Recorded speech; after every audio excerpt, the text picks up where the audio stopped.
James Cameron wrote and directed Aliens, which takes the creature feature concepts of the first movie and thematically twists them on their head, exploring something entirely different, while remaining true to what thrilled audiences the first time around.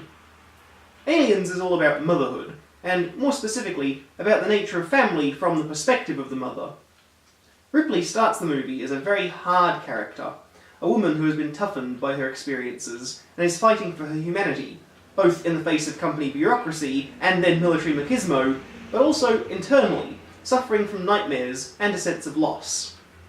Over the course of the movie, Ripley builds a new family unit, finding a daughter figure in the survivor of Newt, a husband figure in the compassionate and kind-hearted young Corporal Dwayne Hicks, and an unlikely brother figure in the android Bishop. All are very well done, but her relationship with Bishop stands out to me especially. War movies often explore the emotional themes of brotherhood, but never with a woman in one of the brother roles, if that makes sense. The aliens themselves, and especially the alien queen, are great world building onto the mythos begun in Alien. But they're also more than that.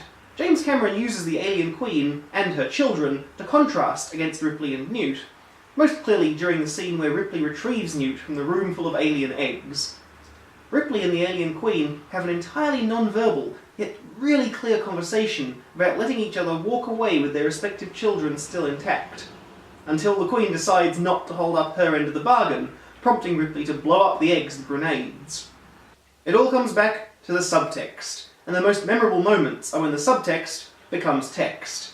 Thus the memorability of the line, "Get away from her, you bitch!" In my review of Alien Covenant, I mentioned that the theme of a film should be demonstrated by its plot, not explained to the viewer in dialogue, and then a few heavy-handed symbolic shots just to make sure they got it. Aliens is a textbook example of how to do this right.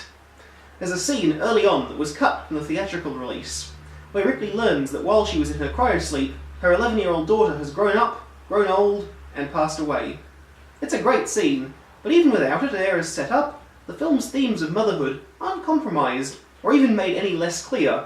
They're hardwired into the story and the characters, so they don't need to be talked about for the audience to understand them.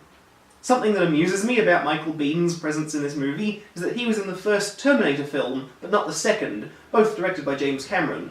It's like James Cameron went, well, I can't put you in one of the greatest sequels of all time, so how about I put you in this one instead? Aliens is a phenomenal piece of filmmaking, whichever cut you choose to watch, but the director's cut is one of my personal favourite movies.